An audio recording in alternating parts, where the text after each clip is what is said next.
¿Lo conocen a Nacho? El que de a poco se fue tragando el discurso facho.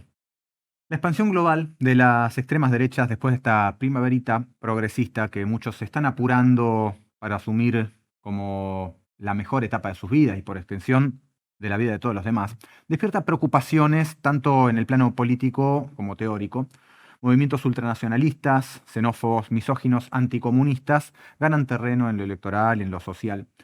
Pero estas fuerzas no emergen en un vacío, sino como producto del desenvolvimiento mismo de las relaciones capitalistas, con sus crisis económicas, ecológicas, culturales, de representación, etc. A diferencia de las explicaciones moralistas, sean liberales, progresistas o lo que sea, que suelen reducir el fascismo a un problema de irracionalismo político o de populismo autoritario, el fascismo es una forma política estructuralmente vinculada a la lógica del capital. En El Capital, Marx explica el modo de producción capitalista como un sistema basado en la producción de valor, es decir, un sistema en el que la producción no es directamente social, porque es privada, y por lo tanto está subordinada a la capacidad del trabajo para imprimir a los productos la cualidad de ser intercambiables. Pero también de que una vez realizados los intercambios haya aparecido una cantidad de valor mayor que la que había antes. El capital es una forma históricamente específica en la cual el trabajo está determinado justamente por la necesidad de la valorización constante del capital. O sea, la vida social está organizada en torno a la producción de ganancias para los capitalistas.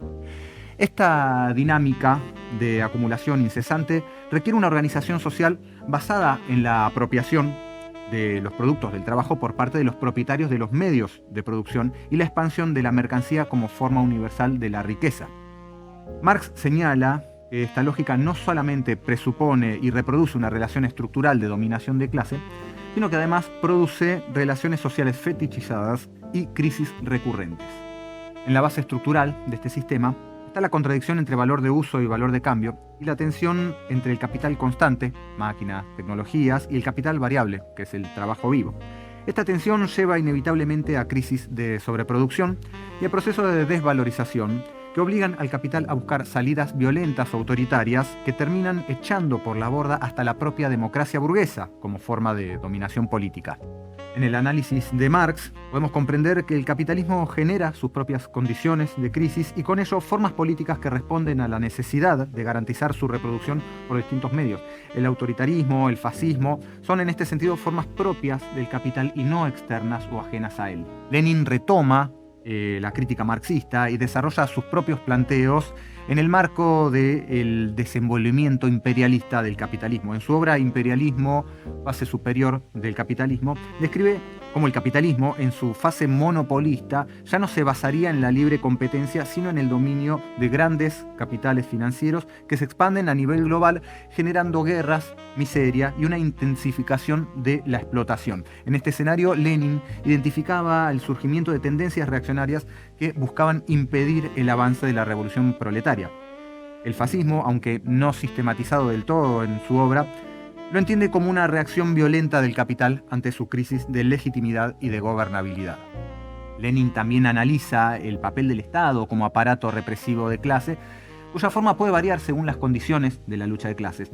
En momentos de crisis, el Estado burgués puede adoptar formas más abiertamente autoritarias o bonapartistas. Esta lectura permite interpretar al fascismo no como una desviación irracional, sino como una estrategia de clase de la burguesía en situaciones de crisis.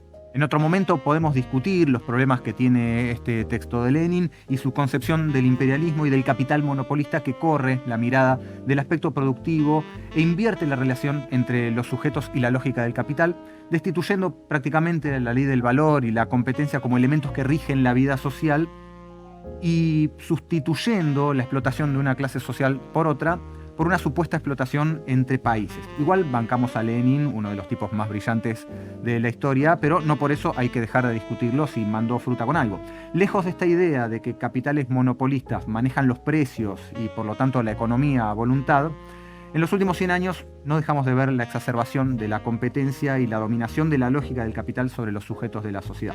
Y el desenvolvimiento de los movimientos políticos derechistas está vinculado al desenvolvimiento de las relaciones de producción y competencia, no de la voluntad abstracta de los sujetos en el poder. En fin, el Estado moderno es una forma necesaria de relación social para garantizar las condiciones generales de acumulación de capital y no un simple instrumento, mucho menos es una institución neutral o autónoma. El Estado puede adoptar distintas formas en función de las necesidades de reproducción del sistema. Cuando la forma democrática liberal se vuelve ineficaz para garantizar el orden, puede ceder paso a formas autoritarias como el fascismo, que surgió, de hecho, en ciertos momentos históricos como una estrategia de poder ante crisis orgánicas del capitalismo. Estas crisis tienen expresiones ideológicas y políticas: pérdida de consenso, descomposición del aparato político de la clase dominante, deslegitimación del Estado, y el fascismo aparece como una solución violenta que consiste en eliminar la mediación democrática, reprimir las organizaciones obreras, imponer un orden basado en la homogeneidad nacional y la exclusión del otro. Desde esta perspectiva, las extremas derechas actuales funcionan como dispositivos de restauración del mando capitalista en un contexto de desestructuración social. El Estado burgués como forma política del capital y su sistema de gobierno, la democracia burguesa, permiten una adaptación flexible a las necesidades de la reproducción del capital. Garantiza el proceso de acumulación y valorización bajo gobiernos socialdemócratas o conservadores sin alterar la lógica fundamental del sistema. En tiempos de crisis, el mismo aparato democrático puede implementar políticas de austeridad, represión y exclusión social sin abandonar su retórica de legitimidad y representación. Y también puede terminar degradando y desprestigiando todos los consensos progresistas que pueden haber asumido durante algún determinado tiempo y bajo determinadas condiciones el rango de sentidos comunes y fomentar la proliferación de otros sentidos más resignados, más desesperados, más individualistas, más crueles, más brutales.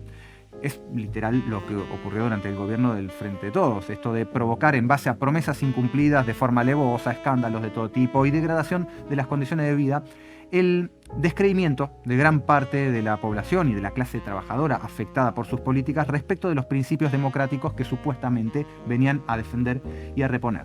Retomando desde la perspectiva esta que estaba desarrollando, el parlamentarismo, la división de poderes y los derechos ciudadanos no son expresiones de una comunidad racional deliberativa, sino mecanismos que permiten a los ciudadanos asumir voluntariamente las condiciones de su propio sometimiento. El sufragio universal no cuestiona el contenido material de las decisiones políticas, sino que legitima una estructura en la que las decisiones fundamentales están al servicio del capital. De aquí que la crítica moral que apela a la supuesta falta de conciencia de los votantes que votan mal o le hacen el juego a la derecha es obtusa, miope y se esgrime desde una supuesta superioridad moral de los que votan bien. Y ya sabemos en qué terminan las jugadas maestras que votan los que votan bien. El auge de figuras como Trump, Bolsonaro, Le Pen, Orbán, el propio Milei, puede entenderse como parte de un fenómeno global de radicalización reaccionaria ante la crisis sistémica del capital. Estas figuras comparten algunos rasgos con el fascismo clásico: instrumentalización del odio como discurso político, construcción del enemigo interno, deshumanización del rival político, apelación a la violencia simbólica y física, pero también difieren en que ya no se apoyan necesariamente en partidos de masas, ni promueven el corporativismo clásico, ni fomentan una participación realmente activa de sus adherentes. En cambio, adoptan formas de comunicación directa o directa entre comillas a través de redes sociales, apelan a una masa fragmentada y frustrada y combinan liberalismo económico con conservadurismo social. Sin embargo, su función sistémica es parecida: a restaurar el orden capitalista, calibrando el nivel de represión, miedo y la movilización de sentimientos reaccionarios de acuerdo a necesidades políticas cada vez más inmediatas, al canalizar el malestar social hacia formas de odio contra inmigrantes, contra las mujeres, contra movimientos sociales o contra la sirenita negra. Estas extremas derechas desvían la crítica del capital hacia una falsa rebelión funcional a su reproducción. Pero dicho así, parece que se tratara simplemente de una ofensiva que por alguna razón no se pudo frenar. Atentiza a esto, no es que unos villanos malévolos dijeron: bueno, ahora que está todo medio enquilombado, hay que recomponer el sistema en crisis, y bueno, ellos avanzaron, los otros que eran buenos o menos malos retrocedieron y punto. Para que esto suceda, tiene que haber ciertas condiciones. Y quienes brindan las condiciones para que eso suceda son tan responsables como quienes aplican después estas políticas.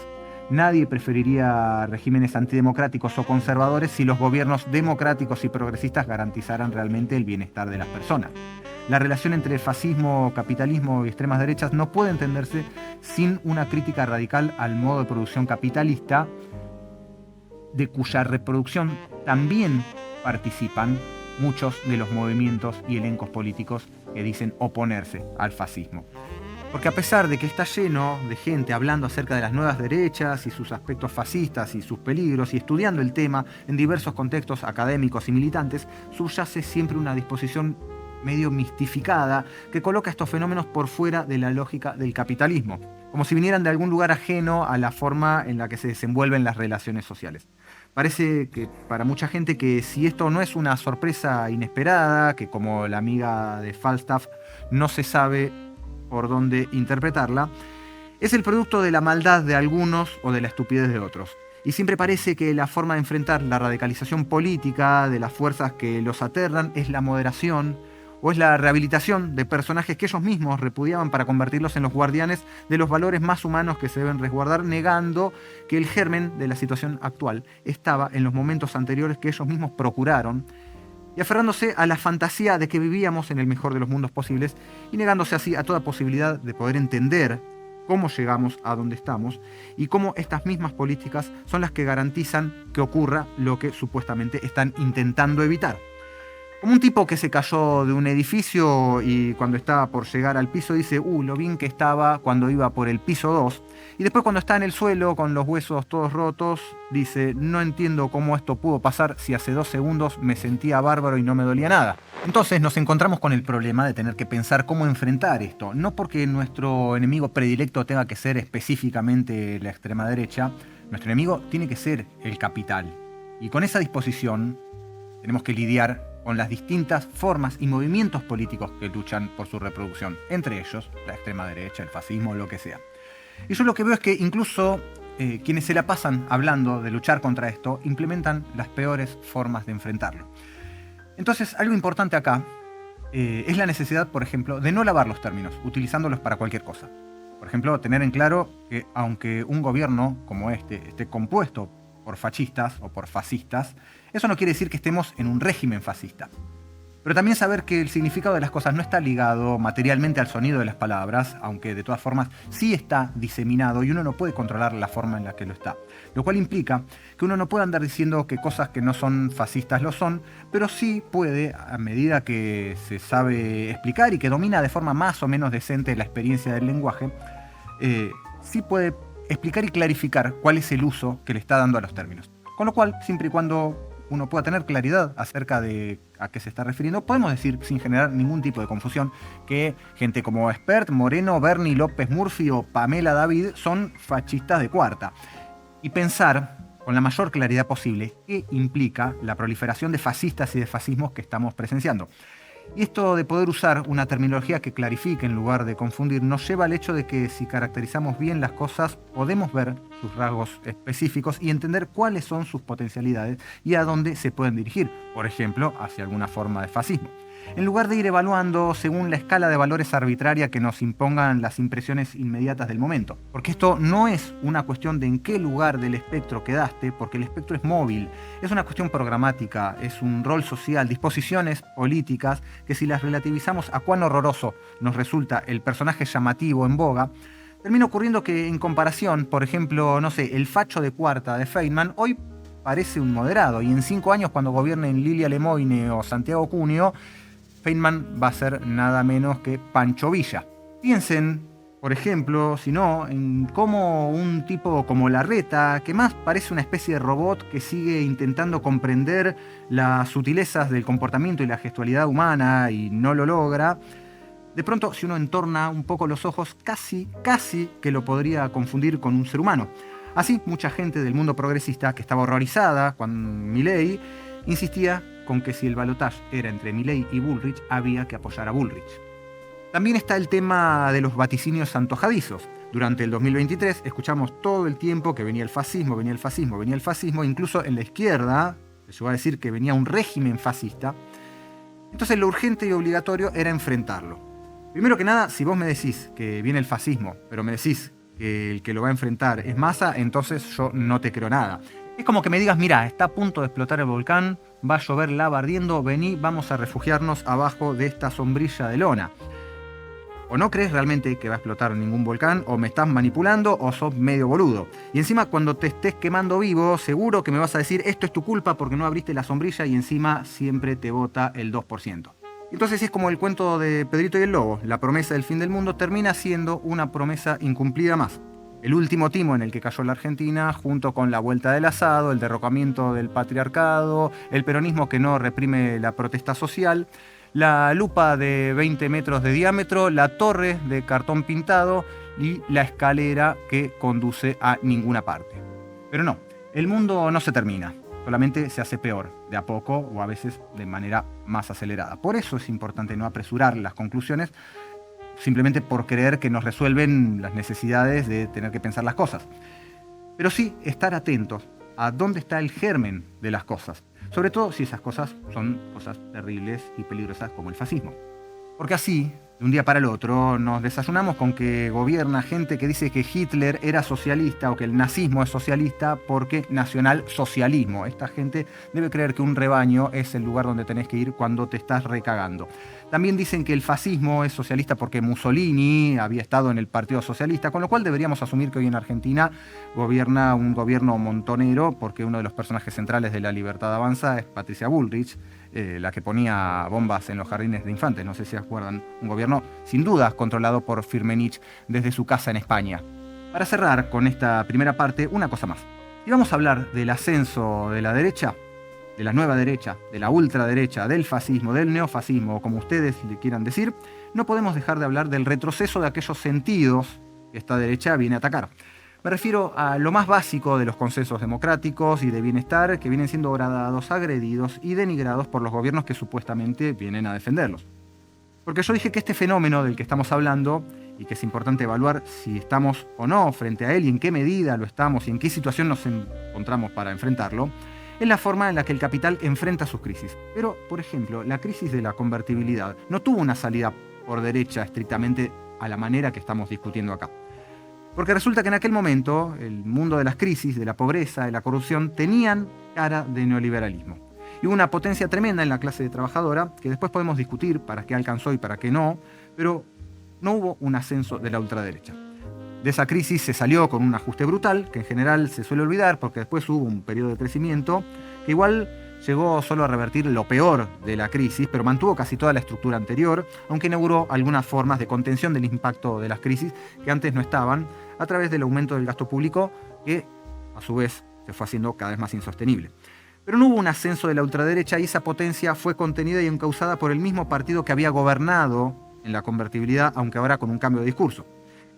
¿Qué pasó que ahora la crisis lleva para otro lado? Bueno, básicamente las condiciones de recomposición que estaban disponibles en aquel momento, precios internacionales favorables, superávit gemelos, bajísimo gasto público, un consenso negativo muy fuerte acerca de las políticas neoliberales, se agotaron hace mucho tiempo y hoy la crisis, la pobreza, la miseria, la corrupción tienen cara de progresismo. Porque fue la versión progresista del peronismo, que sucedió a la versión neoliberal del peronismo, spoiler, siguió siendo estructuralmente neoliberal, la que dilapidó las condiciones materiales y simbólicas que hubieran permitido, en todo caso, al menos pensar otro tipo de desenvolvimiento. Y lo hizo simplemente porque no importa cuál sea el discurso de capitalismo serio, capitalismo risueño que quiera implementar, sigue siendo una de las fuerzas de la reproducción del capital. Y por lo tanto jamás va a poder ni a querer contradecir realmente las lógicas que nos llevan permanentemente a las crisis y la destrucción de nuestras condiciones de existencia, están implícitas en esa lógica. Es importante tener en cuenta esto, porque si no, parece que las crisis necesariamente llevan al ascenso de las derechas de tipo fascista o protofascista o ultraderechista, y que el único sujeto de este ascenso es la propia derecha, cuando son todos los sujetos políticos del capital los que participan de esto de forma necesaria y complementaria. Sin el aporte invaluable de haber destruido la idea de que se vive mejor en democracia que sin democracia, garantizándole a millones de personas una vida de pobreza y privaciones, pero eso sí, muy democrática, no hay manera de que movimientos políticos antidemocráticos puedan conseguir el apoyo de nadie. Sin la tarea invaluable de haber degradado y destruido aquellas instancias en las que el Estado supuestamente es garante de ciertos pisos de bienestar, me refiero, por ejemplo, a la educación, la salud, la vivienda, el ambiente, la satisfacción de necesidades básicas, no hay manera de que enormes cantidades de personas apoyen a un gobierno que habla abiertamente de destruir esas instancias que ellas mismas necesitan. ¿Ya te diste cuenta de quién me estoy hablando, a quién me estoy refiriendo? Bueno, si no te diste cuenta, te doy unas pistas. Llevaron la inflación al 250%, la pobreza al 41%, la pobreza infantil al 60%, tuvieron escándalos de corrupción todos los meses y después le llenaron las listas a Milei para hacerlo presidenciable. Sí, acertaste. Me estoy refiriendo claramente a los 50 gatos locos que votaron a la izquierda en primera vuelta en 2023.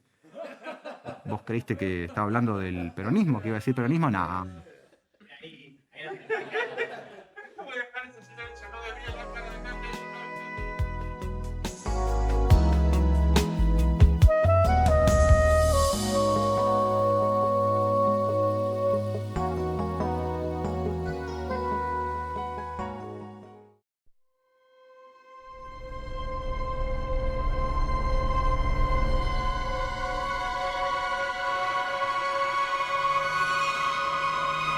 El cuento de esta noche se llama Una muerte caníbal y es anónimo.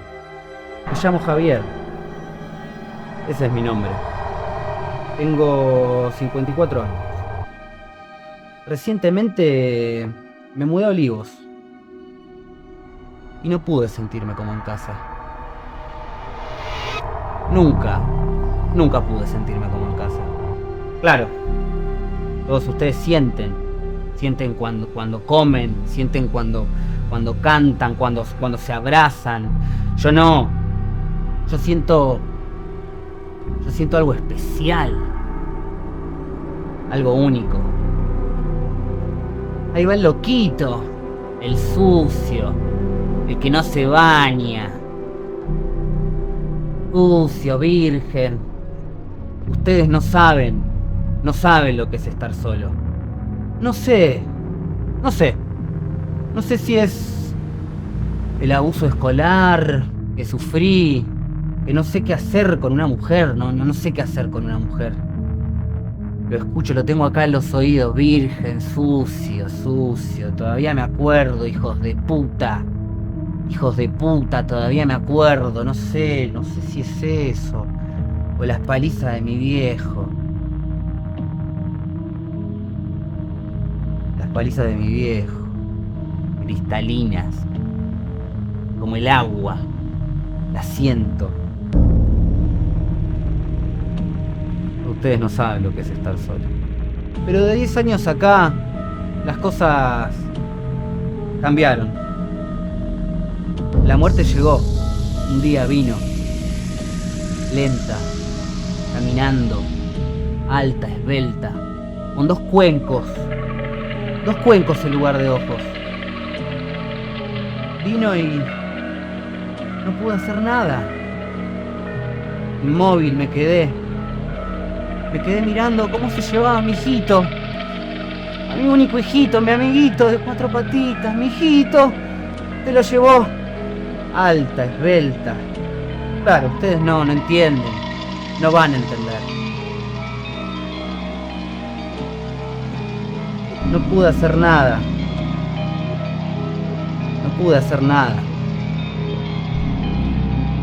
Cuando reaccioné,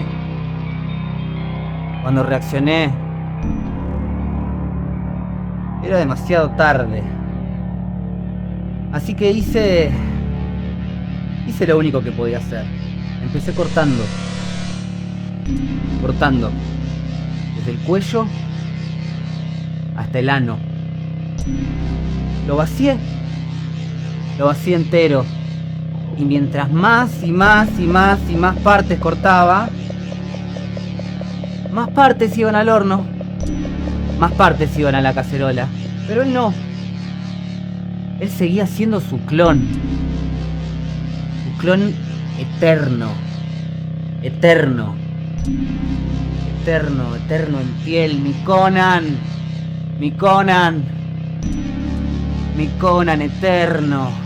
Su exterior eterno. Su piel eterna, pero su interior mío. Interno. Éramos uno. Nos convertimos en uno. Ah, mis perros y mi hermana. Mi amante, sí. Porque sí. Somos una familia. Nuestra propia familia. Así es. Mi profesión me trajo hasta acá. ¿Ves, mamá? ¿Ves, papá? Yo vi a la muerte. Cuando llegamos a Olivos, los acomodé. Los acomodé a cada uno en su habitación. Míralo, ahí está Robert. Mirá, tieso, quietito, obediente, tieso ante su amo. Obedecen ante su amo como tiene que ser. Obedecen. Míralo a Robert. Robert así, con la patita. Lo espera su amo, contento, tieso con la patita. Yo lo puse así. Yo lo dejé así. Así me espera cuando llego. Quieto. Obediente ante su amo, quieto. Me esperan, mi familia, ella, mi hermana. Todavía me falta algo. Pero pronto va a llegar. Porque yo vi a la muerte. Una vez leí en un libro de psicología. Algo terrible, algo asqueroso. Homosexualidad. ¿Ustedes pueden creer? ¿Ustedes pueden creer que hay hombres que tienen encuentros carnales con otros hombres? Yo no. Yo no tengo nada que ver con eso. Son unos degenerados, viciosos, asquerosos, degenerados. No, yo no tengo nada que ver con eso. Yo tengo mi familia. Mi propia familia. Mirá, hermana. Mirá nuestra cama. Nuestra cama, le dije. Nuestra cama. Y ella fue. Yo la llevé. Eterna y etérea. Para mi placer. Para mi placer, porque una familia es entre un hombre y una mujer. Eso creo yo. Para mí una familia es entre un hombre y una mujer. ¿Ves, mamá? ¿Ves, papá? Ya nadie se va a reír de mí. Nadie. ¿Ves, mamá? ¿Ves, papá? Yo vi a la muerte. Ya estamos acá, llegamos, pero mi obsesión me acompaña. Hoy llegó, no lo podía creer, volvió, no me puede seguir hasta acá, me siguió, no puede ser, me siguió hasta acá. Me siguió hasta acá, no la pude frenar. Altísima, terrible. Y la volví a ver. Me desenfrené. No pude parar y ahí está. Ahí está tirada. Blanca, nívea, muerta. Yo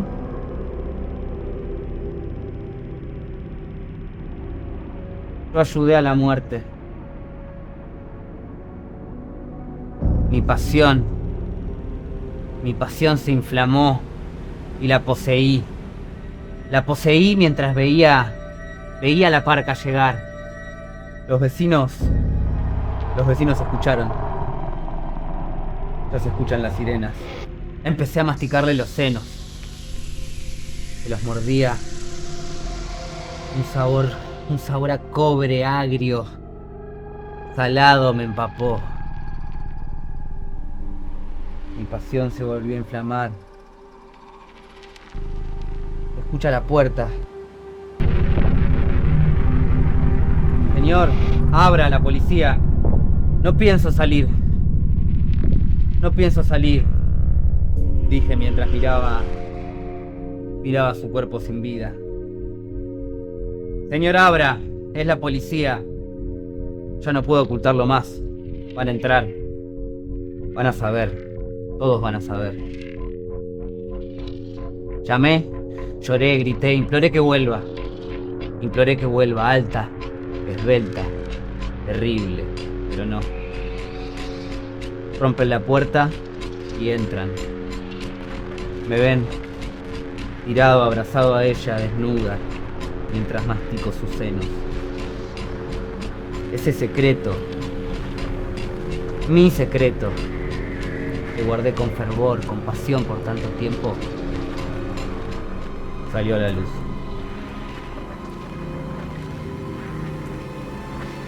Una muerte caníbal.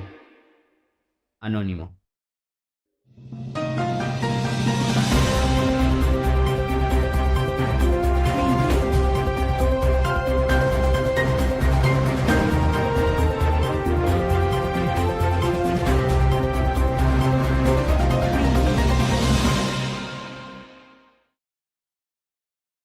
Buenas noches. Hoy, en el Informe Rojo, una historia impactante.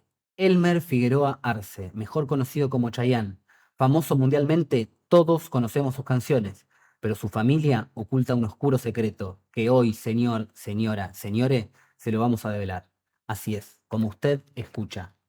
Chayanne es un fraude. Sus verdaderas canciones las escribió su hermano, Ernesto Figueroa Arce, militante comunista puertorriqueño exiliado en Cuba, que murió bajo sospechosas circunstancias. En un enorme esfuerzo de producción, hemos conseguido este clip que pasamos a mostrarles.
Una vez escuché a Santiago Cunio, un fascista, decir que la izquierda era un títere, una marioneta del imperialismo.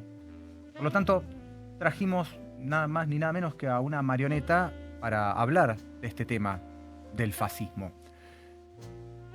Javier Precioso, nuestra marioneta de cabecera, ¿tenés alguna opinión formada acerca del fascismo? ¿Te parece un tema que hay que atender, algo importante para discutir? ¿Te parece algo menor? ¿Qué opinás de todo esto? No, claramente es más que importante. Me gusta el enfoque que trabajamos en este programa, porque rompe con las visiones acostumbradas que explican este fenómeno como una especie de error de cálculo, de error en la Matrix, o como, bueno, son un grupo de, entre comillas, loquitos que a través de una gran conspiración lograron hacerse con el poder y, bueno, desatar el caos en el paraíso progresista en el que vivíamos. O sea,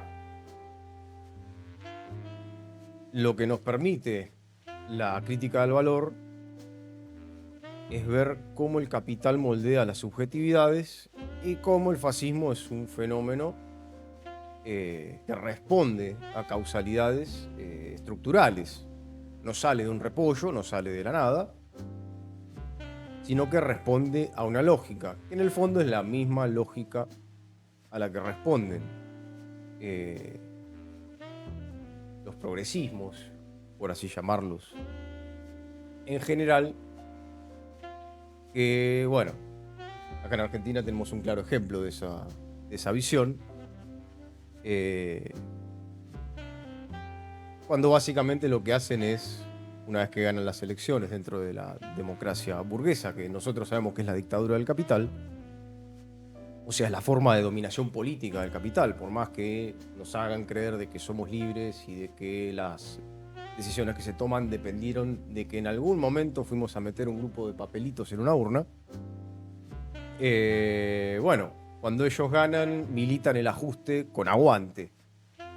Es básicamente como cuando ganan los demócratas en Estados Unidos, ¿no? Hacen bombardeos, pero con la bandera del orgullo.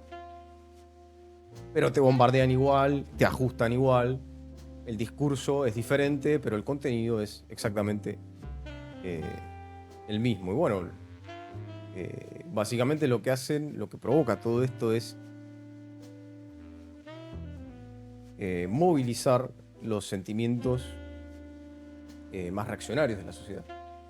Movilizar el odio, la violencia, que no es que los crearon ellos, sino que simplemente el fascismo es una manera de conducir y es la manera que tiene la clase capitalista de conducir y reorganizar eso, dándole una fachada revolucionaria,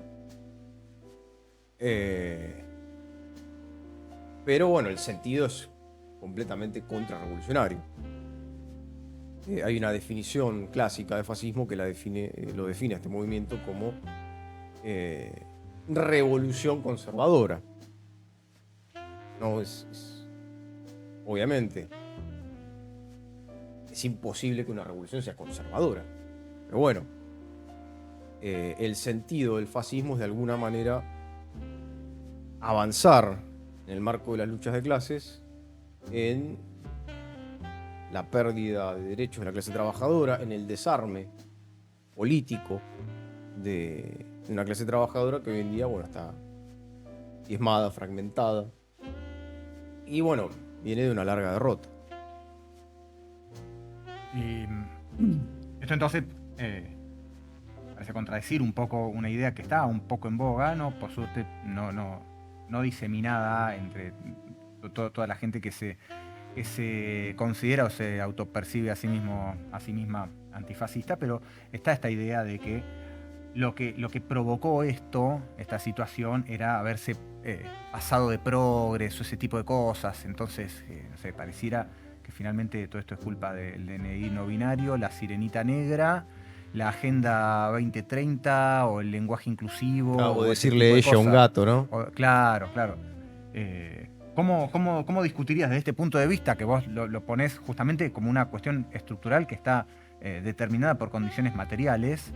Y condiciones materiales siempre hay que tomar en cuenta que no estamos hablando de lo material, objetos compuestos de materia palpable, sino que tiene un significado que va más allá de eso, ¿no? Hablamos de relaciones sociales, de relaciones de producción. ¿Qué decís vos acerca de esto, de esta idea, de esta reacción evidentemente contra este ascenso derechista o fascista, pero que culpabiliza a las propias nociones, digamos, del mundo progresista, que muchas de las cuales, aparte yo no considerándome progresista o parte del movimiento progresista, sí las aprecio como cosas necesarias y positivas para la sociedad.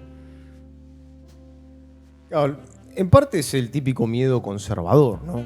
De que si le damos derechos o le otorgamos algún derecho a este sector, en algún momento van a venir por nosotros. Si somos respetuosos con las diversidades sexuales y las disidencias, van a acabar con la familia.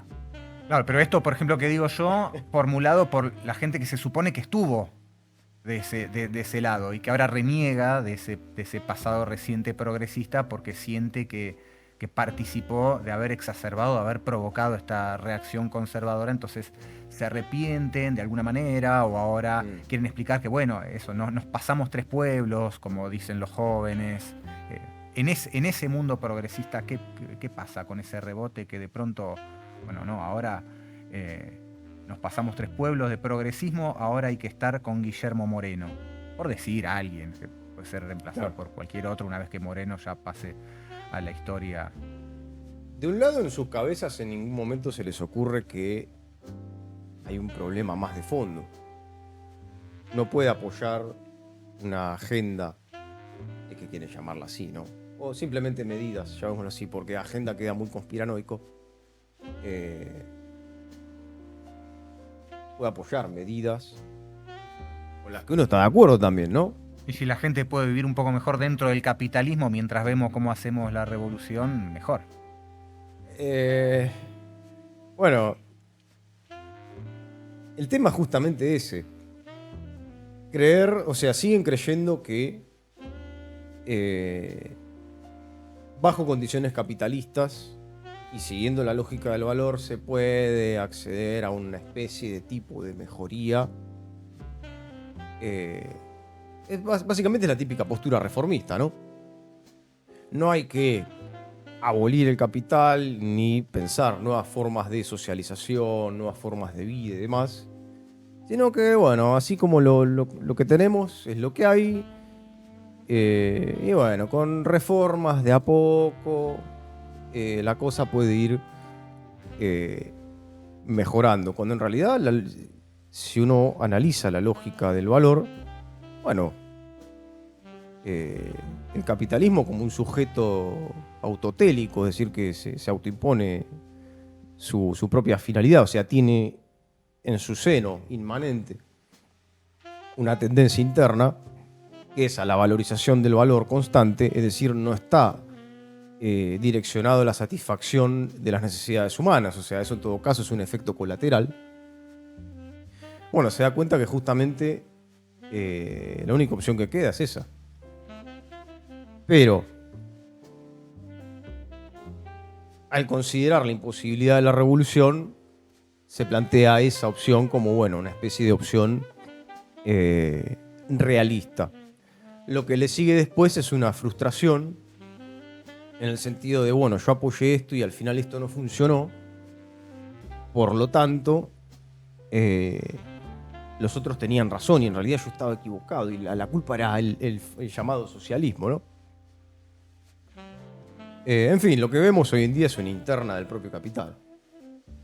Y a diferencia del progresismo, que nunca ajusta, ellos nunca ajustan, ellos nunca reprimen.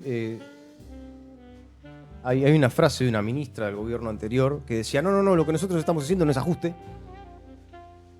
O sea, ellos no ajustan, ellos no reprimen, ellos no devalúan. Todas esas son malas palabras y lo buscan maquillar de algún modo. Pero sí te ajustan, sí te reprimen.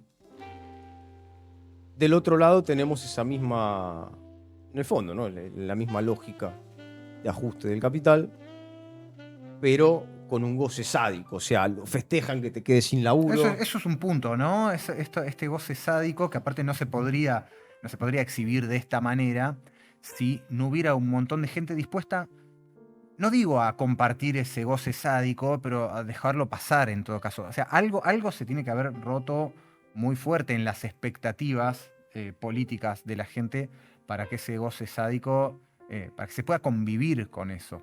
Porque obviamente los millones de personas que siguen apoyando, sea con más reservas o con menos a este gobierno, no creo que estén disfrutando eso, no creo que lo apoyen por eso, no creo que lo apoyen por las razones por las que lo apoyan un gordo Dan, sino simplemente ven que bajó la inflación, que el alfajor o el paquete de arroz hoy vale más o menos lo mismo que lo que valía hace 6 meses. Entonces, bueno, acá hay algo.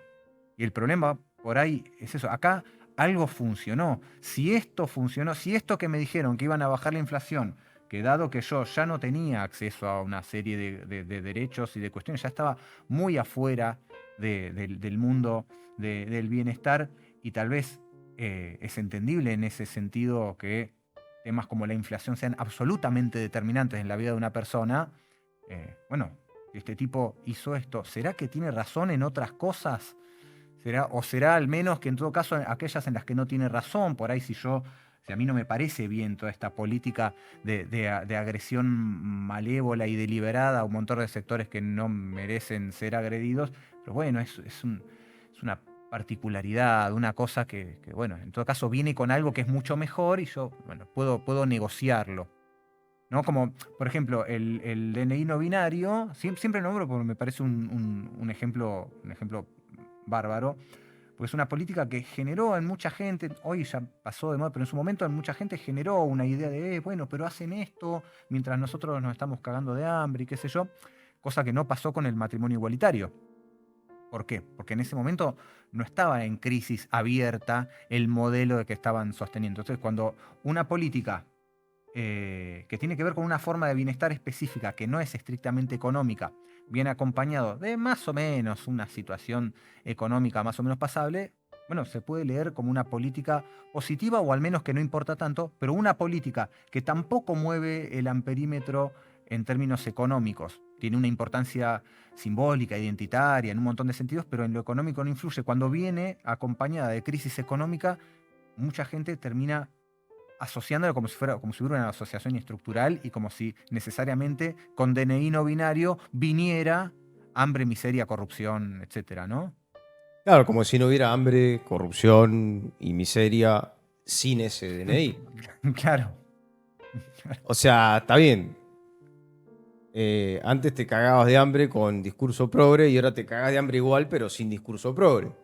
Eh, y con, al contrario, ¿no? Con un discurso en sentido inverso, que también elabora, como decía antes, ¿no? Cuando nombré la palabrita agenda.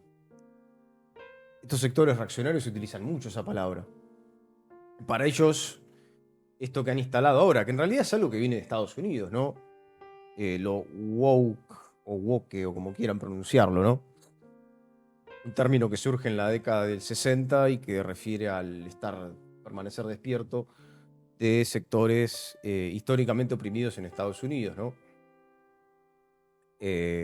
Los sectores afrodescendientes, ¿no? En Estados Unidos hubo 100 años de leyes raciales, de 1865 a 1965.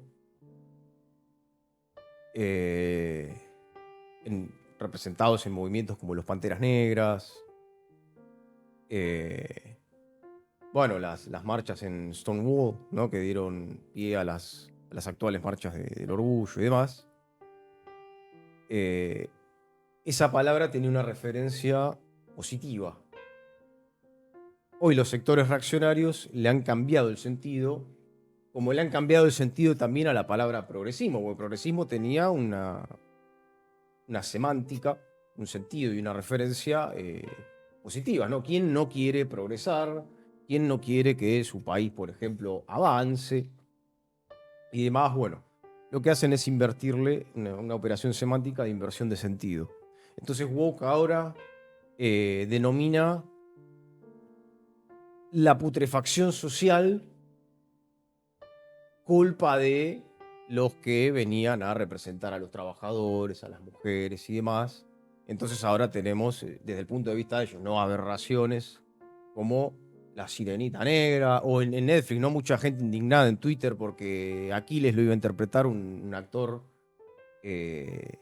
afrodescendiente. Como diciendo, Aquiles era griego, no puede ser. ¿Cómo un negro va a representar a Aquiles? Claro. En otro momento, cuando Denzel Washington hacía de Hamlet, nada, a nadie le parecía muy mal. Pero eso es muy loco, porque aparte, La Sirenita Negra es agenda.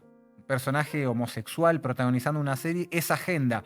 En cambio, no sé, ves Depredador 1, un grupo de paramilitares que están invadiendo violentamente un país tercermundista. Ahí no hay agenda. Eso no significa nada, es solamente la diversión más inocente, casi diría formadora de carácter. Claro, te hace macho, ves las películas de Sí, Chuck Norris matando comunistas. Claro, eso dejando de lado incluso esta fascinación por los cuerpos musculosos y aceitados de hombres que probablemente jamás protagonizaron una situación en la que hayan tenido que demostrar algún tipo de coraje ni nada por el estilo, pero bueno, en en ese mundo de ficción que gusta habitar esta gente, parecía que es absolutamente determinante. A ver, creo que la disputa sobre los significados de ciertas palabras, en este caso, definir también sobre cuando se habla y cuando no se habla de agenda, qué es woke y qué no es woke, es parte también de esa misma relativización del fascismo, o por lo menos la instrumentalización por algunos sectores políticos que les resulta sumamente conveniente relativizar las expresiones fascistas, ¿no? Podemos discutir en todo caso, ¿no?, esta idea que permanentemente plantean los historiadores, que es la concepción histórica del fascismo como un movimiento específico con determinadas características, usan camisas negras, botas, andan todos juntos, se cortan el pelo parecido y son antisemitas. Pero, digamos, como toda acepción es más profunda de lo que puede determinar un historiador. Creo que se deberían de limitar a no dar opiniones, simplemente a revisar archivos. Pero en esa misma línea, creo que el principal... Uy, perdón. Se me cayó nada del celular. Creo que el principal problema es tener una acepción tan limitada del fascismo en comparación a otras acepciones que tenemos de otros términos en la política. Por ejemplo, el caso de... A ver, yo sostengo en línea con algunos autores como Theodor Adorno que el fascismo parte de una personalidad autoritaria, y el fascismo en todo caso es como la conclusión de ciertos rasgos en ciertas personalidades que pueden ser explotadas para el capitalismo en momentos de crisis. Entonces, el fascismo no es en sí un movimiento específico, considero, sino que me parece mucho más útil pensar al fascismo como una potencialidad, un cúmulo de ideas que se expresan en mayor o menor medida, porque por ahí, en esos relativismos que se hacen cuando no, esto es fascismo, esto no es fascismo, no medimos otras palabras en la política o otros términos en la política como esa misma forma. ¿Por qué, por ejemplo, no hablamos de fascismo como hablamos de democracia? Si Claro, podemos democracia entender... puede ser cualquier cosa, democracia, ya está. Es democracia, ¿no? Podemos Con hablar enunciarlo de... ya se resuelve el problema. Total, podemos hablar de democracia en términos de la democracia argentina, con todas las limitaciones que tienen y que podemos experimentar de primera mano, como también podemos hablar de otras formas de democracia, como por ejemplo, no lo sé, Cuba, ¿no?, que tienen otros regímenes en donde las personas se pueden presentar a elecciones, pero a través de formas que nos resultan súper extrañas a las democracias liberales occidentales.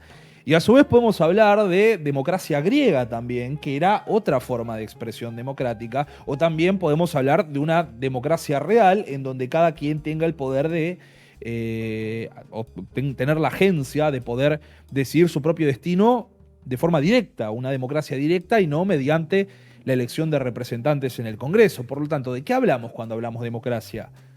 Es un planteo que podría sonar completamente lógico, dicho en estos términos, pero ¿por qué consideramos que con el fascismo tenemos que tener tantas reservas, siendo que básicamente el Occidente durante los últimos 80 años casi se creó a través de una oposición al fascismo? Sí, estoy de acuerdo en todo lo que decís. No sé si estoy tan de acuerdo en una cuestión. Yo no haría tanto, yo personalmente, sí estoy de acuerdo con todo lo que decís. Pero yo haría un poco, pondría un poco más el acento en esto que vas a decir. Bueno, hay una personalidad que reúne determinadas características que la hacen potable para conducir políticamente determinados procesos dentro de la lógica del capital. Yo pondría el eje justamente en la pregunta, no qué tipo de personalidad llega a ocupar ese lugar, que es un poco algo que ocurre en este momento y que se presta mucho a esta maniobra de optar a veces casi te diría voluntariamente por la sorpresa, por el impacto, por el sentirse confundido, como una forma también de no enfrentar las cosas que se nos presentan. Decir, bueno, pero ¿y cómo puede ser que este tipo que es un tarado sea el presidente? ¿Cómo puede ser? No sé, a mí me sorprende mucho que hayan colocado, bueno, ahora no lo dicen tanto porque ya es como medio alevoso, pero que hayan utilizado tan fuertemente y con tanta eficacia la idea de la superioridad estética, un conjunto de personajes que, vamos a decirlo de forma benevolente, gente de cuyos contornos ninguno está correcto. Digamos, que tiene la cara bastante pateada. Que no hay ninguno que tenga más o menos la cara bien hecha. Bueno, uno puede optar por la sorpresa y decir, no, ¿cómo puede ser? ¿Cómo puede ser que estos tipos, esta manga de personajes desechados de Condorito o de García Ferré sean el gobierno de nuestra gloriosa nación? También lo que puede preguntarse es, ¿qué pasa estructuralmente que el lugar de gobierno y de decisión y de poder requiere o busca o atrae personajes con esas cualidades? Sí, no, en particular, no como personalidades específicas, sino ciertas características que son incentivadas por ejemplo, el sistema educativo o ciertas lógicas que el capitalismo mismo refuerza, que encuentran un suelo fértil en caso de crisis. Por ejemplo, no estoy diciendo que una persona tenga una predisposición a el autoritarismo, sino entender que hay ciertas expresiones como lo es el patriotismo, hay ciertas expresiones como es la individualidad, hay ciertas expresiones como la necesidad de imponer ciertas jerarquías que en contextos de cierta flexibilidad, porque la economía lo permite o las condiciones lo permiten, no es necesario hacer una explotación tan intensiva de esos recursos, pero sí en momentos de crisis en donde, por ejemplo, para sostener un ajuste hay que apelar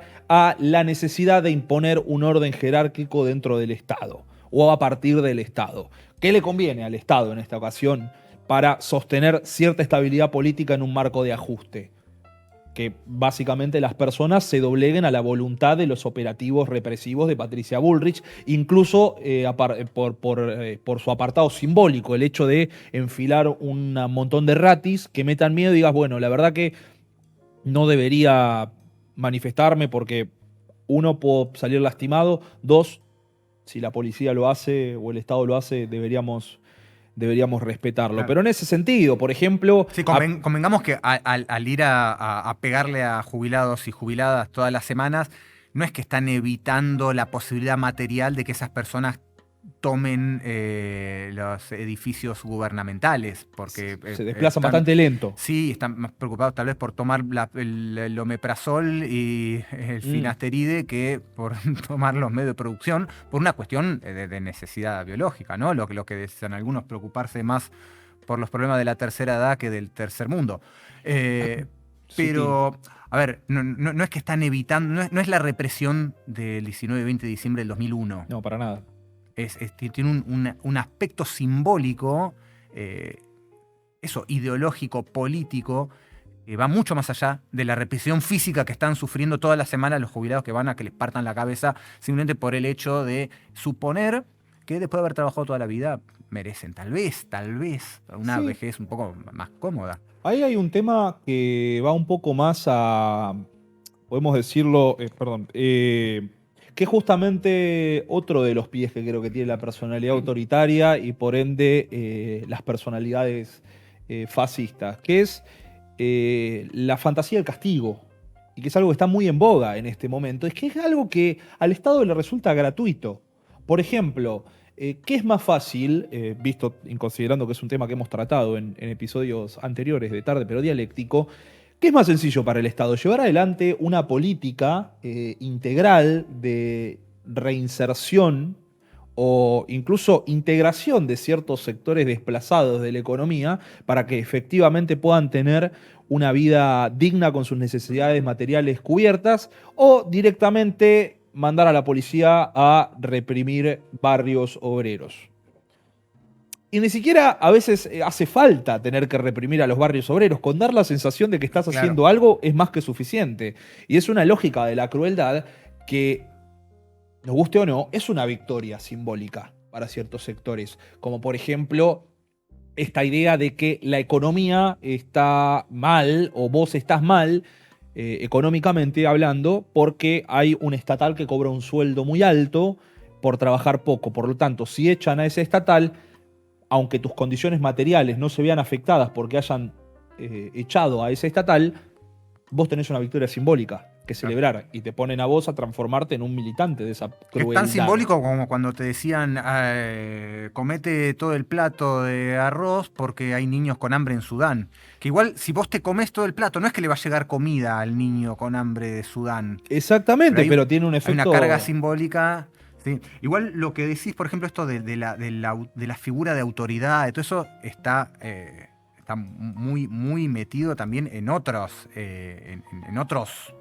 orientaciones o disposiciones políticas. La idea de la jefatura, del liderazgo absoluto y absolutamente incuestionable, incluso liderazgos, porque no es Milei el único que cree que está orientado políticamente por alguien que se murió.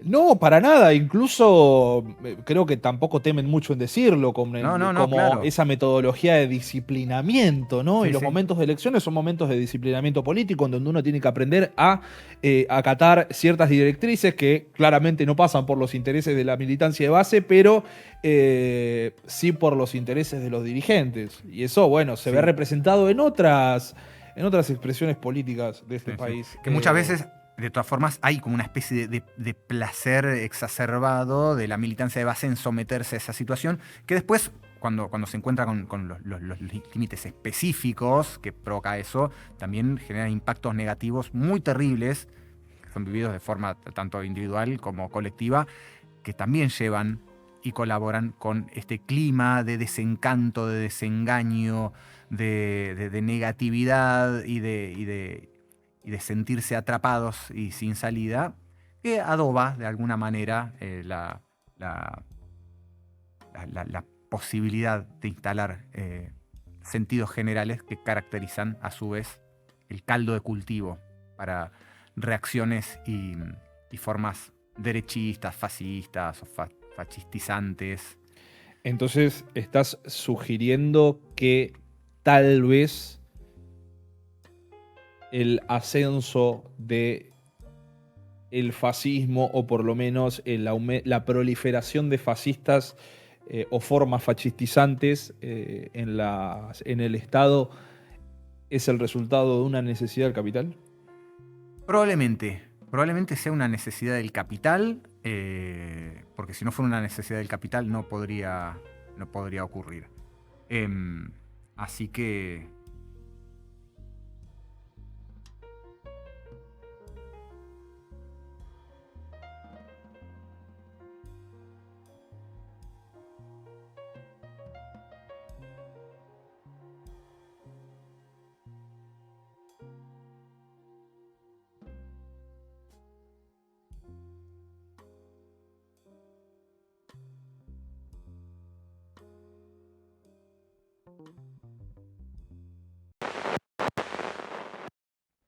Hola, buenas noches. Buenas noches, señora.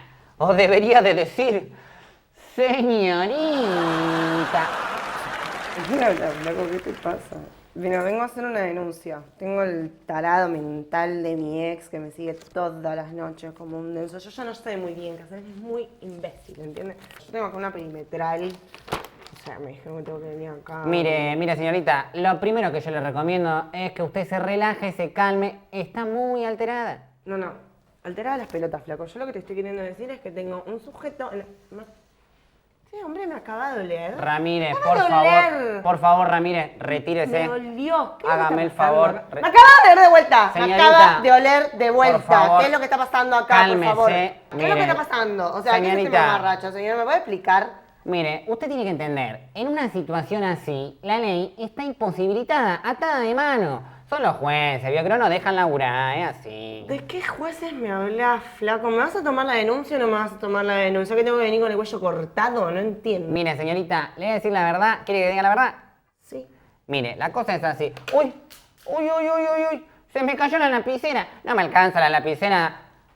Señorita. ¿Pero de qué lapicera me hablas, flaco? ¿A quién carajo le hablas? ¿Que sos Deadpool? No entiendo qué está pasando acá. Le voy a decir la verdad, le voy a ser honesto. Acá nadie le va a dar pelota. Principalmente yo. Y a mí me gusta ver a Racing, voy a mi casa, ceno, le critico la cena a mi germu, me hago una pajita en el baño, me limpio con la toalla de mano y a dormir. Lo que yo le recomiendo, si usted quiere que pase algo, hágalo usted misma. Mire, ahora que la ley está más laxa, más relajada, yo le recomiendo, usted cómprese un arma. Yo acá tengo para ofrecerle algunas de segunda mano, me cargan algún secuestro, una cosita así bonita. Yo le hago un descuento por primera vez y... por tal mujer. Un verdadero forro. O sea, no sabes absolutamente nada y currás así. Mire, señorita, ¿le interesa o no le interesa? No, no me interesa. Quiero que me tomes la denuncia, no que me vendas armas Mira, ilegales. bueno. Sorete. Voy a bajar un poquito, me voy a pedir una zapi, que hoy le saqué un porrito a unos pibes, no saben el cagazo que se pegaron. Me voy. Tómame la denuncia, pedazo hijo de puta. Me fui, me voy, me fui. ¡Coma Me fui. nichoto! ¿Para qué servís? Pisa conmigo, si querés de fugaceta, si Miren, querés de mozzarella. Este sketch les puede parecer ofensivo. Quizás a nosotros nos resulte más ofensivo que a ustedes. Pero ¿saben cuál es un problema realmente grave? Los venezolanos. Disculpen, perdón, lo que quiere decir mi compañera es que tenemos que remirarnos como sociedad. Uy, mira, ¿qué es esto? Un espejo. Porque acá el problema en realidad son los judíos. No, perdón. Lo que quieren decir mis compañeros en realidad es que el problema es el fascismo y ustedes votaron al fascismo. Dolor de cabeza. Me duele la cabeza. Dolor de espalda. Como la espalda. Pensamiento crítico. Che, me parece que la desigualdad no está buena. Emociones fuertes e inapropiadas como sentir empatía. Creo que siento empatía. O quizás aún peor, iniciativa paramilitar y cambiar algo. Che, tendría que empezar a activar algo, ¿no? Voy a hacer algo, una olla popular, ir a tirar panfleto con el Partido Obrero, no sé. No te preocupes más. Lo voto para aceptar el fascismo sin chistar, pero sobre todo sin preocupaciones. Los efectos adversos pueden diferir y variar según edad, género y peso, yendo desde posteos pseudofascistas en Twitter hasta tatuarse a Leila Limón y chupando un joystick. Bueno, continuamos en Tarde Pero Dialéctico, ahora con el invitado del programa de hoy, Diego Stulbarg. Él estudió Ciencias Políticas en la UBA, es ensayista, escritor. Quizás muchos lo conozcan, de donde yo lo conozco, que es el conversatorio que llevó adelante con Alejandro Horowitz y Daniel Tonietti. Diego, ¿cómo estás? ¿Qué tal? ¿Cómo Bueno, muchas gracias por estar acá con nosotros. Gracias por la invitación. Bueno, el programa de hoy, la temática central del programa era el tema del fascismo. Fascismo, nuevas derechas, etc. Evidentemente no estamos bajo un régimen fascista, pero por alguna razón está este tema en discusión y hay algo que sí está más o menos dentro de los consensos generales que se están manejando, que es que sí estamos en un ascenso de sea la derecha, la ultraderecha, la nueva derecha, el neofascismo, fascismo 2.0, como la terminología puede estar en discusión, pero hay un consenso alrededor de eso. Yo lo que te quería preguntar es, básicamente, ¿en qué consiste un ascenso de la derecha? El ascenso de la derecha como fenómeno, ¿qué es? ¿Por qué ocurre en todo caso? Y cómo aparece la categoría de fascismo en medio de todo esto. Bueno, es la pregunta que una parte de la sociedad nos estamos haciendo, ¿no? Sobre todo porque si fuera un fenómeno solamente argentino, quizás podríamos restringir un poco el llamado objeto de análisis y podríamos recurrir a la historia nacional exclusivamente para tratar de entender qué es lo que está ocurriendo, pero nos damos cuenta que nos invaden imágenes de otros lugares del mundo en donde las cosas se dan de manera análoga, parecida o peor. Entonces la pregunta parece ser bastante más grande, ¿no? Entre los múltiples textos que circulan y autores, autoras y personas que están intentando pensar esto críticamente, investigando, estudiando con archivos, me gusta citar una frase del historiador Enzo Traverso que dice algo así, ¿no? Como que la palabra fascismo es a todas luces improcedente para pensar lo que está ocurriendo. Pero la palabra fascismo es inevitable para pensar lo que está sucediendo. Entonces, me resulta bastante interesante el espacio de equívoco que deja abierto esa frase. No estamos en el fascismo, pero dice Traverso, si hace 20 años había un Congreso Mundial de Historiadores para hablar del fascismo, el Congreso iba a hablar sobre el pasado, iba a hablar sobre mediados del siglo XX.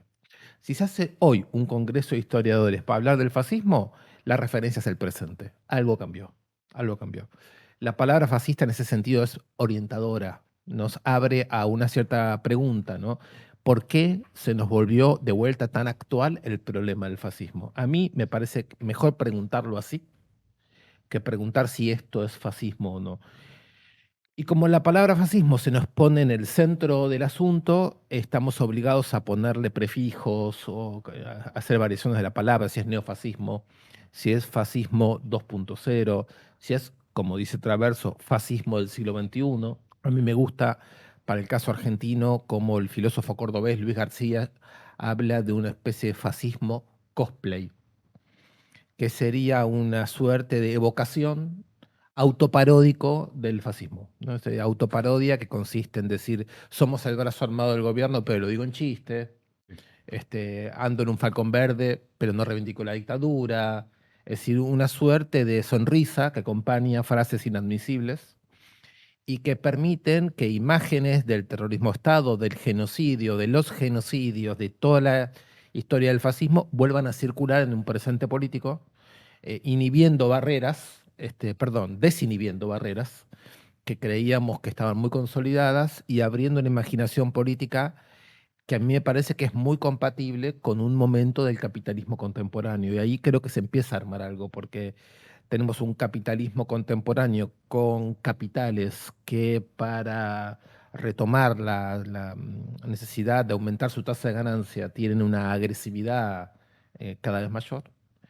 Las formas de explotación son cada vez más agresivas y existe me parece un cierto consenso en que la dinámica de aceleración capitalista se ha desprendido de todo un periodo de, vamos a decir así, donde recurría a formas de legitimación vinculadas con el triunfo de Occidente sobre el socialismo real, que están desprendidos también de la idea de que para producir hegemonía y dominación hace falta distribuir materialmente una serie de bienes vía salario, vía ingresos, y también se ha desprendido de la exigencia de una suerte de argumentación racionalista. Son cosas que parece ser que el capital no precisa más o a las que no acude más y a cambio imprime un tipo de aceleracionismo, convence que el ajuste económico es conveniente, convence a la propia población trabajadora de que el ajuste es inevitable y conveniente. Entonces, me parece que todo esto va permitiendo comprender cómo se va ligando una forma de violencia, una forma de acumulación y la reedición de imágenes de formas de terrorismo del poder o de genocidio. En algunos lugares se los implementa prácticamente, como está ocurriendo hoy, por ejemplo, en la Franja de Gaza. En otros lugares se trata de deportaciones y de acciones muy brutales, pogroms contra inmigrantes, como vimos recientemente en España. Y en otros lugares, como en la Argentina, es un retorno que pasa mucho por el humor, que pasa mucho por la imaginación política y pasa mucho por una suerte de voluntad de aniquilamiento, expresado por ahora en imágenes y palabras, que es voluntad de aniquilamiento de toda voluntad colectiva emancipadora, de toda voluntad de igualación. Y por ahora digo, se expresan palabras, pero al mismo tiempo sabemos que son palabras que circulan en redes sociales, pero son redes que ya empiezan a preparar el pasaje al acto. Lo hemos visto con Sabac Montiel, es su intento fallido el 1 de septiembre de 2022 de matar a Cristina Kirchner, y lo hemos ido viendo en un conjunto de episodios de persecución a militancias, de persecución a personas que practican sexualidades diferentes. En fin, la marcha del 1 de febrero del 2025 que se hizo en la Argentina por el orgullo antifascista y el orgullo antirracista, muestran ya cuáles son las primeras reacciones que empiezan a ver ante esta fascistización. Proponen ya que el antifascismo es una divisoria de aguas, fascismo, antifascismo. Me parece muy correcta en ese sentido las consignas de aquella marcha que decían solamente hay dos géneros de personas, fascistas y antifascistas. Se dé o no la forma política del fascismo estricto, ¿no? Porque, por supuesto, la bibliografía especializada, sobre todo en la izquierda marxista, tiene una serie de objeciones muy fuertes que hacer a la idea de que se esté repitiendo el fascismo, o como dijiste vos al comienzo, de que haya un régimen fascista, ¿no?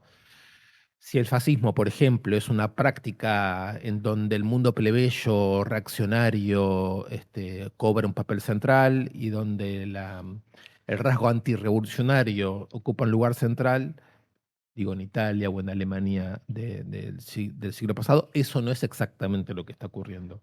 Sin embargo, insisto, la palabra circula, nombra una correlación entre formas de acumulación, formas de violencia política y una cierta relación con el lenguaje, y estamos obligados, por lo tanto, a tomarlo en serio, ¿no? Sí, claro.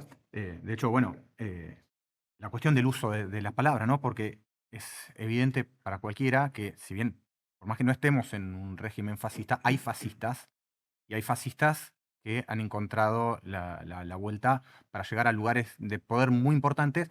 Y con esto que vos decís, que es para mí lo que caracteriza un fenómeno de ascenso de las derechas o como se las quieren llamar, que es el poder encarar políticas de ajuste brutales, que son las que exige el modo de producción capitalista periódicamente esté gobernando quien gobierne, porque muchas veces los elencos los elencos políticos que protagonizan periodos progresistas o redistributivos o lo que sea, muchas veces son los mismos incluso que aplican, bueno, como en los 90 acá, Claro.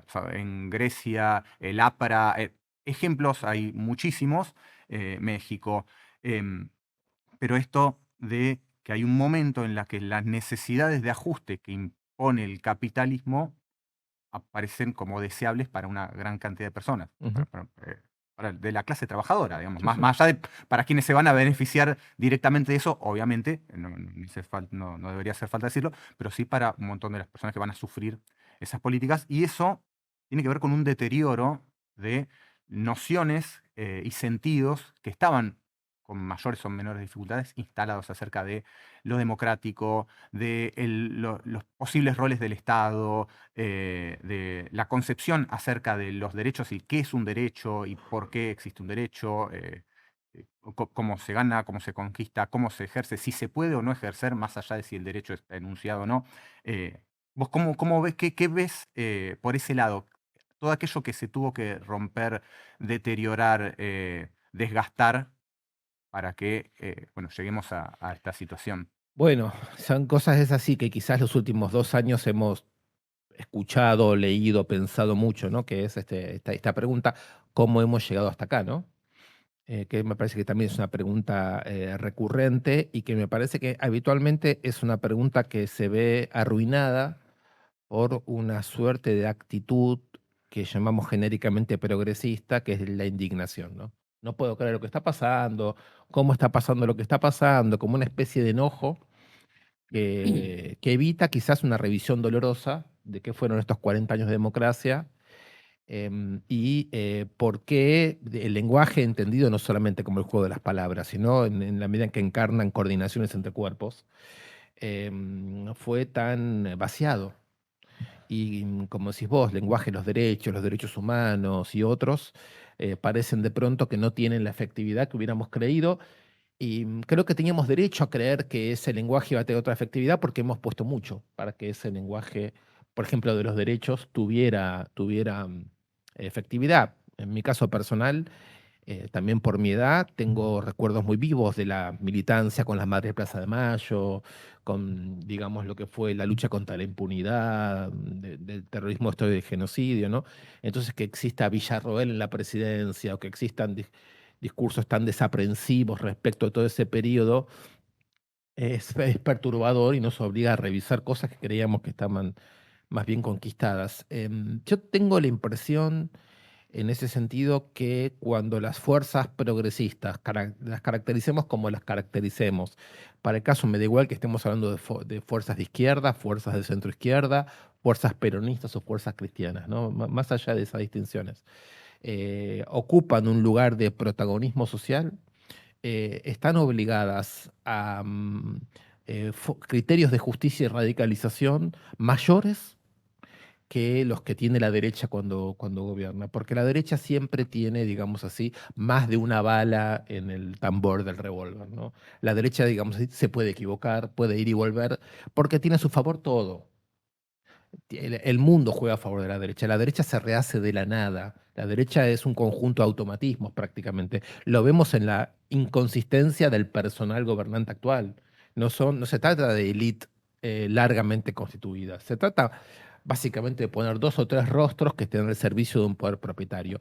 Mientras que cuando los progresismos tienen alguna posibilidad de acceder a mundos en donde se toman decisiones, las exigencias son mucho mayores, porque cuando esos progresismos, digamos, no son lo suficientemente críticos o no encuentran las formas de activar una fuerza que sea capaz de sustentar las palabras y haga de las palabras verdaderas armas en la lucha de clases, el tipo de desmoralización que producen después es extraordinario, y se paga extraordinariamente caro.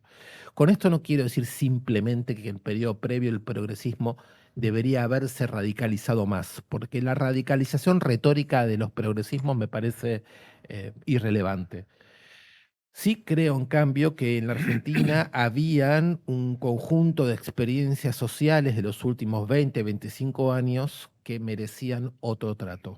Y cuando digo que merecían otro trato, me estoy retrotrayendo quizás a luchas populares vinculadas a la década del 90, me estoy retrotrayendo a lo que ocurrió en el 2001, me estoy retrotrayendo a un conjunto de movimientos asamblearios que en diversos momentos advirtieron de manera muy práctica lo que significaba el modo de acumulación, tanto neodesarrollista como neoextractivo. Me refiero a los feminismos, es decir, me refiero a las múltiples advertencias que hubieron de formas organizadas respecto de que el modo de acumulación que convivió con el gobierno progresista iba destruyendo la posibilidad de una fuerza social importante que se plantease transformaciones más de fondo. La llegada del mileísmo, vamos a llamarlo así, es un síntoma del desgaste de lo previo y no es la causa de lo que ocurrió en la Argentina. El mileísmo no fue una fuerza operante previa al 23. Fue más bien aquello a lo que recurrieron los que se sintieron humillados por la política previa. Cuando digo la política previa me refiero tanto al macrismo como al gobierno de Alberto y Cristina Fernández que le sucedió. Entonces, si uno entiende que las llamadas ultraderechas no eran fuerzas operantes previamente, sino que se constituyeron al calor de esa decepción y que después fueron utilizados para castigar un poco las políticas que lo humillaron, por un lado, hay una responsabilidad muy grande de la política previa en esto que se terminó de constituir, pero por otro lado, me parece que lo que nos deja como enseñanza es lo siguiente: no alcanza con que los dirigentes, los intelectuales, los militantes actúen una radicalización en espejo a la de Milei. Algo así como vamos a construir un Milei nuestro y vamos a superar la Sí, que es algo que imagen. está pensando mucha gente, lamentablemente. Claro, porque el balance es que Alberto Fernández fue muy moderado, entonces ahora tenemos que aparecer más radicalizados. Me parece un argumento inocente, porque el tipo de fuerza que haría falta para enfrentar lo que estamos viviendo hoy no surge simplemente de militantes, dirigentes e intelectuales. Eso puede ayudar si se reanuda una diferencia fuerte por abajo y renace un odio lo suficientemente fuerte a este mundo. Entonces, esa es un poco, yo creo que la pregunta. Si los progresismos enseñan a adecuarse a este mundo, lo que surge es el mileísmo. Y si lo que se quiere es una ruptura, esa ruptura no se inventa desde arriba. Eso es lo que me parece a mí. Y tengo una pregunta. Acá, a ver, justamente si esa forma, digamos, de encarar el progresismo, donde termina siendo partícipe de alguna manera de este proceso, obviamente no es la derecha, el único sujeto del ascenso de la derecha no puede ser la derecha porque eso requiere condiciones y siempre están interactuando otros sujetos que participan, digamos, de esa lucha política. ¿Dónde queda? Porque vos hablaste de lucha de clases. Sí. Dicen que a mí me parece un término que es urgente reponer, porque esto, más allá de la forma derechista, fascista o que puedo adquirir, está claro que es una avanzada y una ofensiva de clase. Entonces me parece que es fundamental reponer ese término. A mí me resulta contradictorio, de todas formas, el término lucha de clases, que hace una divisoria de la sociedad muy clara, muy específica, con la idea de, que decías antes, de hay fascistas y antifascistas. Sobre todo si uno tiene en cuenta que, como vos decías, hay condiciones económicas en el sentido más amplio, digamos, de la reproducción social de un modo de producción, no del mundo de lo financiero, sino económica en el sentido más amplio. Cómo conviven esto, teniendo en cuenta justamente que si tenemos sujetos fuera del campo o opuestos al campo de los fascismos y de las derechas, pero que aún así son sujetos que están del lado del capital, por muy progresistas o redistributivos que pueden ser, en la medida que estén del lado del capital, el capital les exige determinadas acciones políticas que en su momento o transformarán el carácter progresista que pueden tener en determinadas etapas o harán que tengan que ser reemplazados en los lugares de gobierno por otras fuerzas, que son en este caso las que abiertamente hablan de ajuste y de destrucción de condiciones de vida. Entonces, ¿cómo enfrentar esa contradicción? Si tener delante un elenco de políticos fascistas con facilidades para llegar al poder, muchas veces garantizadas por quienes se suponía que venían a enfrentarlos, ¿cómo enfrentar eso junto con fuerzas, si uno hace, realmente divide el campo de lo político entre fascistas y antifascistas, con algunas fuerzas que de alguna u otra manera, queriéndolo o sin querer, han participado, al menos como mínimo, de garantizar ciertas condiciones que fueron muy necesarias y que todos los días se va haciendo evidente como elementos, uno va hilando como ciertos elementos, bueno, acá había un germen de esto, acá había otro, esto de esta manera, así como se planteó, tuvo este resultado. Sí. A ver si te entiendo bien cómo planteas la Sí, capaz que lo contradicción. dije medio No, raro, pero bueno, lo que me parece que estás planteando es que el progresismo político está sometido a una doble tendencia. O acompaña lo que podríamos llamar un programa distinto, amparado en una especie de convocatoria antifascista, o bien intenta gobernar satisfaciendo requerimientos de la acumulación del capital y eso lo vuelve objetivamente partícipe del fascismo actual. ¿Esa sería la contradicción? es más o menos, sí, pero sí. Sí. A mí lo que me parece es que lo que hoy llamamos antifascismo es el primer nombre que surgen de las manifestaciones populares frente al mileísmo. Me parece la primera vez que nosotros nos los nombramos a ellos. Es decir, todo el 2024 estuvimos obsesionados con entender quiénes son ellos, qué son, ¿no? Escucharlos, leerlos, pensarlos. Y me parece que en el 2025 apareció la primera gran manifestación de un humor nuestro y un lenguaje nuestro. Y lo que surgió es antifascismo y antirracismo. A mí me parece... Pero, perdóname, antifascismo y antirracismo, ¿no te parece que sigue siendo una forma de nombrarlos a ellos? Sí, exacto. Es una forma de nombrarlos a ellos. Es nuestra forma de nombrarlos a ellos. Es no aceptar el modo en que ellos nos nombran y se nombran. Ellos la libertad, nosotros los cucas, no sé, los Claro. comunistas o lo que fuera. Ahora dijimos, nosotros somos antifascistas porque ustedes son fascistas. Pero por supuesto, eso no quiere decir, no es una tesis historiográfica sobre el siglo XX. Es una manera de dividir el campo, ¿no? O sea, hay solamente dos formas. El mileísmo hace eso. Cuando el mileísmo dice, ustedes son comunistas, se lo dice a Morales Solá, se lo dice a Rodríguez Larreta, es decir, están muy poco preocupados por la precisión teórica y están muy preocupados por cómo se polariza y divide el campo en el sentido de producir efectos políticos. La idea de la lucha de clases es una idea muy complicada, porque yo planteo la lucha de clases en el sentido de intentar pensar lo que está ocurriendo sobre fondo de las formas de explotación social. Por eso hablo de lucha de clases. No porque yo crea que las dos clases en lucha están constituidas plenamente y están, digamos, actuando por igual políticamente. Hay una de esas dos clases que no está actuando políticamente. ¿Sí? Entonces, ¿qué significaría hoy decir que la lucha de clases está operando? Yo, por lo menos pensaría yo dos cosas. Resistencias concretas a las formas de explotación, trabajo para pensar la complejidad de lo que es el capitalismo de plataformas, cómo son esas resistencias. Pondría eso como una cuestión. Y la segunda cuestión es que me parece que hablar hoy de clases sociales por lo menos requiere, digamos, capitalizar las conceptualizaciones del último siglo, por decir mínimo, en el sentido de que la clase social no se define solo como el explotado económico, ¿no? O en todo caso, el explotado económico tiene que ampliarse para incorporar ahí una complejidad que viene dado por la fragmentación de la clase trabajadora, por la explotación de formas cada vez de dimensiones de la vida cada vez más amplias. Se explota endeudando, se explota a trabajadores en fábrica, se explota a trabajadores fuera de la fábrica, se explota a través del cobro de rentas de alquiler, de rentas múltiples. Tenemos, para decirlo así, una ciudad entera sometida a explotación. Por lo tanto, el sujeto de clase que nos podríamos imaginar es efecto de una composición muy compleja, ¿no? Si no estamos hablando solamente del asalariado estricto, sino del campo asalariado más general, los que cobran en negro, los que están informalizados, los que son estudiantes, los que son jubilados. ¿Cómo se crea ahí un colectivo político? Diría que eso no está ocurriendo todavía. Claro. ¿Sí? Entonces, lo que sí creo que está ocurriendo son 3 cosas que habría que considerar. Primero, un enorme ausentismo electoral. Es una parte importante, digamos, 1 de cada 2 ciudadanos argentinos que no está participando del juego político. Este año 2025 me parece una novedad a tener en cuenta.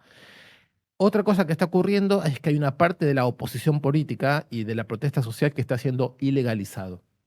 Es otra novedad del 2025 que me parece que hay que tomarlo muy en cuenta.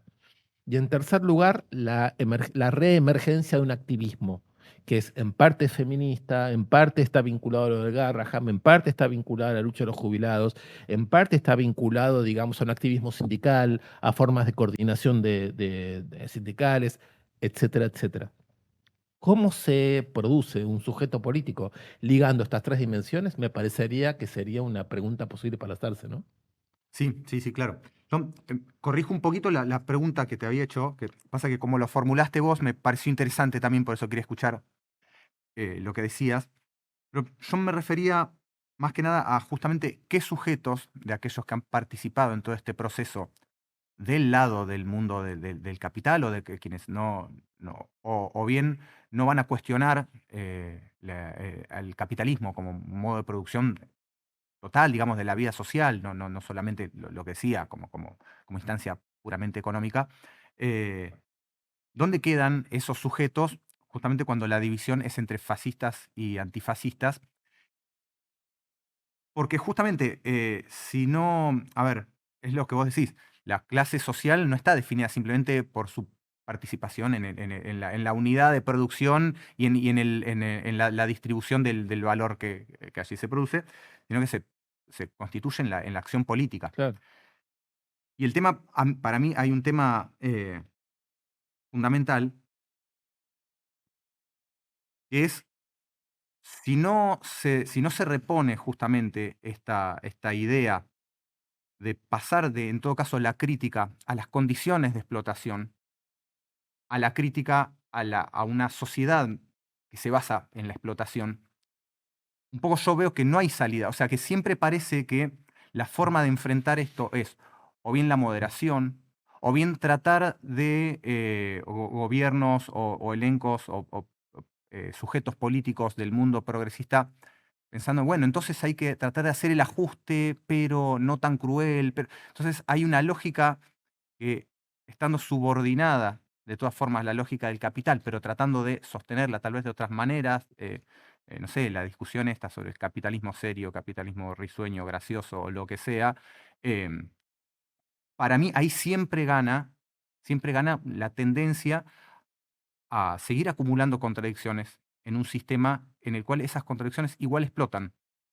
Entonces, por mano de las transformaciones de los elencos políticos del progresismo, que finalmente, no sé, como es el caso del peronismo, que puede ser, tener una imagen progresista, una imagen absolutamente neoliberal, incluso una imagen fascista, la que convenga para el momento y para el sector al que responda los distintos agentes, digamos, políticos, o bien a estos recambios que justamente ocurre que terminan tomando por sorpresa a mucha gente y no pueden ni aplicar los lenguajes y los discursos en términos generales, la acción política en general, no simplemente el discurso hablado, sino la forma de afrontar las cosas habituales, pero a la vez no pueden dejar de mirar lo que ocurre a través de esas lógicas. Claro. Y eso provoca estos problemas, digamos, de comprensión, de entendimiento y de cómo afrontar. Sí.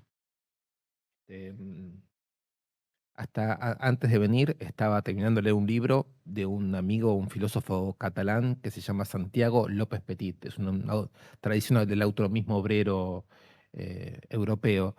Un libro muy bello que se plantea la relación entre Marx y Artaud.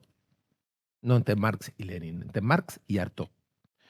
Esto quiere decir la lucha contra la explotación por el lado de Marx y la lucha por el modo en que se vive, en que se odia o se puede vivir a nivel subjetivo. Juntarlos. Y tiene una frase sobre el final del libro que dice algo así como: se trata de producir estrategias de supervivencia individuales y colectivas hasta la revolución. El problema es el hasta. Cuando hablamos del tiempo de la revolución, ¿de qué tiempo estamos hablando? Porque me parece que estás planteando eso. Estás planteando la política actual no puede no ser revolucionaria. Yo lo reformularía así, ¿no? O revolucionaria de derecha, o se retoma la vieja idea de una revolución emancipadora.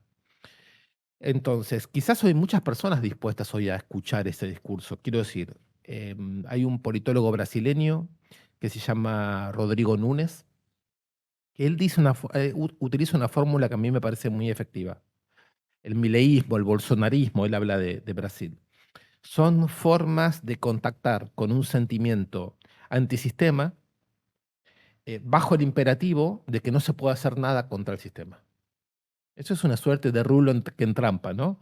Es decir, nosotros, los antisistema, somos los que sabemos que no se puede hacer nada contra el sistema. Entonces tenemos sentimientos opuestos al sistema, y entonces podemos decir contra la casta, ¿no? Contra los privilegios, contra las élites, y al mismo tiempo ya estamos totalmente convencidos de que no se puede hacer nada realmente contra el sistema. Entonces es una revolución, vamos a decir, que conviene a los dos extremos.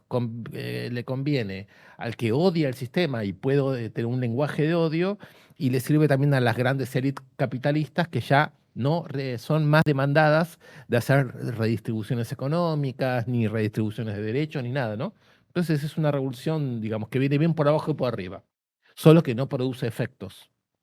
Lo que quedó excluido de este tipo de pensamiento revolucionario es la idea de que puede haber una forma de organización social satisfactoria, extracapitalista, anticapitalista o no capitalista. Bueno, este es un problema no argentino, es un problema que hoy lo tenemos absolutamente extendido.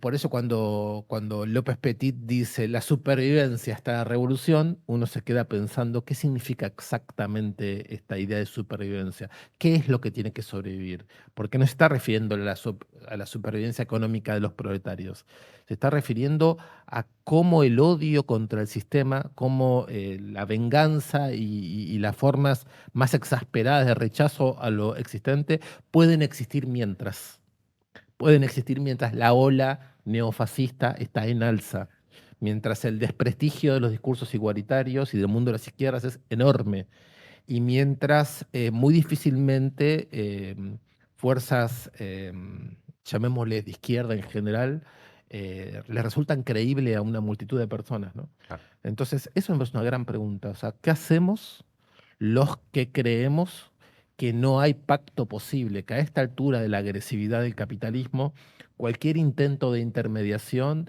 va a producir decepciones gigantescas y aumento de las fuerzas de nuestros enemigos históricos? Creo que es una pregunta práctica, que es una pregunta que remite a las formas concretas de resistencia, y ahí es donde yo me freno. Me freno porque creo que eso no son cosas que se puedan resolver o anticipar desde un punto de vista puramente intelectual. Así que ahí hay que, si me permitís una cita de Lenin, no sé si es el Lenin que te gusta o el otro Lenin el que te voy a citar. No, el Lenin en general me gusta, el balance es positivo. Bueno, este es un Lenin que del cual solemos charlar mucho con Alejandro Horowitz, ¿no? Que es el Lenin que dice, la invención estratégica son los soviets. En todo caso, la invención táctica es orientar a la militancia a que los soviets sean una instancia de poder. Lo que querría decir lo siguiente, la invención estratégica no la hacen los militantes, ni los intelectuales, ni los políticos, viene de abajo. Cuando la cosa viene de abajo, empieza la discusión sobre qué forma le damos, qué táctica le damos, qué orientación le damos, y en fin. Pero cuando la cosa de abajo no viene, la discusión se vuelve abstracta. Entonces, quizás lo que nos estamos preguntando mucho del 2001 para acá es cómo se reanuda un descontento desde abajo, cómo cómo se aprovecha, se intenta, se lee los momentos en donde la ultraderecha pseudo revolucionaria no es capaz de capturar ese descontento y aparecen otras cosas. Por eso a mí me parece que el ausentismo no tiene que ser tan despreciado por la política, porque de alguna manera y de manera muy pasiva y realmente de una manera que en principio eso está muy inercial, muy poco expresiva, está marcando una distancia con la política y esa distancia hay que recobrarla. En ese sentido a mí me resulta interesante algunas cositas que empiezan a aparecer. Una, que me parece que será muy compleja de analizar, es el proyecto Ciudad Futura en Rosario. ¿Por qué me interesa? Me interesa porque es capaz de plantearse experiencias actuales, territoriales, fundan escuelas, arman tambos, le plantean al peronismo una disputa política interna, arman un frente, le ganaron la interna al peronismo y están pensando el problema del ausentismo. Son experiencias locales por ahora, no son experiencias que estén en condiciones todavía quizás no lo estén nunca, de dar una respuesta a la política nacional o a proyectos históricos más amplios, pero son continuación de movimientos sociales del 2001 y ese hilo que va del movimiento social del 2001 a la intervención actual de la coyuntura me parece un hilo a seguir. Claro, bien, me gusta, ese Lenin me gusta. El tema del peronismo lo podemos discutir en otro momento, pero Javi. No te había visto. Bien. Bueno, gracias por venir. Nada, pensaba en unos versos de un poema de Hölderlin que dice: allí donde crece el peligro, crece también lo que salva. Claro. Vos en tu último libro, El temblor de las ideas, planteas una cuestión un tanto paradojal que es cómo buscar salida cuando no hay salida Ujú. o donde no hay salida. Mi pregunta es justamente esa, ¿no? ¿Cómo se hace? Una especie de qué hacer, pero que nos toca en lo contemporáneo. Bueno, sí, el subtítulo del libro es Buscar una salida donde no la hay, ¿no? Y suena a juego de palabras muy paradojal. Si no la hay, entonces nos hemos rendido, ¿no? Ya hemos dado por finalizado el juego, ¿por qué seguir buscando? Y a mí me parece que la condición de lo que podríamos llamar un heroísmo contemporáneo, yo esto lo tomo mucho de las lecturas de Kafka, ¿no? De los héroes kafkianos, son precisamente los que invierten la fórmula. Es porque no hay salida y necesitamos imperiosamente una salida, es que buscamos. Pero claro, buscar en donde no hay lo que buscamos supone una falta de claridad y una falta de potencia en el inicio. Si la salida está ahí, vamos a decir, si lo vemos claro, si entendemos de qué se trata y si tenemos potencia para actuar, no hay dilema, hay que actuar, porque tenemos claridad y porque tenemos potencia popular, digamos, ¿no? En cambio, ¿qué pasa cuando ni potencia popular ni claridad? ¿Y qué pasa cuando esas dos ausencias no son excusa para rendirse por el mero hecho de que la salida la necesitamos? Entonces ahí me parece que hay una imagen de la potencia que valdría la pena revisar, que es la de aquel que sabe que en este momento su manera de actuar no es potente. Las maneras genéricas de acción revolucionaria están canceladas, desprestigiadas o prohibidas. E igual lo va a intentar. En ese e igual lo va a intentar, se juega la posibilidad de inventar algo, se juega la posibilidad de una potencia que no sea mera copia de situaciones previas, se juega la posibilidad de una invención, se juega la posibilidad de inventar una salida, no de buscar simplemente una reedición de situaciones previas. Me parece que estamos un poco en esa condición, en donde está tan afirmada digamos, desactivación de nuestras tácticas, de nuestros lenguajes y de nuestras formas organizativas, como que es absolutamente imperioso encontrar una salida. Creo que hay que poner las dos cosas juntas, no es una o la otra, ¿no? Un poco esto también de que las cosas no se constituyen por fuera de la acción misma, ¿no? Sí. Que decíamos recién. Sí, no tenemos, digamos, manera de decir por fuera de cómo se constituyen prácticas de masas, a alguien se le podría ocurrir. Ojalá que a alguien se le ocurre. Libros no faltan, personas imaginativas no faltan. Lo que quizá falta, y esto se lo vio muy bien con las formas más honestas o auténticas del progresismo, es la fuerza que avale a las palabras para que esas palabras sean palabras efectivas en la historia. Eso no lo tenemos. Y entonces me parece que ahí hay que tener un tipo de paciencia muy activa, o si querés vos, un tipo de impaciencia, en el sentido de que es urgente la necesidad de encontrar una salida, pero paciencia en el sentido de que cualquier forma de salida que se intente que no tenga fuerza real está condenada, digamos, a convertirse en un argumento más. Sí, claro. De todas formas, en la propia lucha, en la propia militancia, pero sin descartar, digamos, la acción política, pero para mí siempre es muy fundamental la cuestión del estudio y estar mirando esto que decía hoy, por ahí empezar a correr un poco la mirada de las condiciones en las que somos explotados y en las que vivimos la explotación, a pasar a la pregunta de, bueno, pero ¿por qué necesariamente tenemos que vivir en un mundo que se caracteriza por ser un sistema de explotación generalizado que domina todas las instancias de la vida social?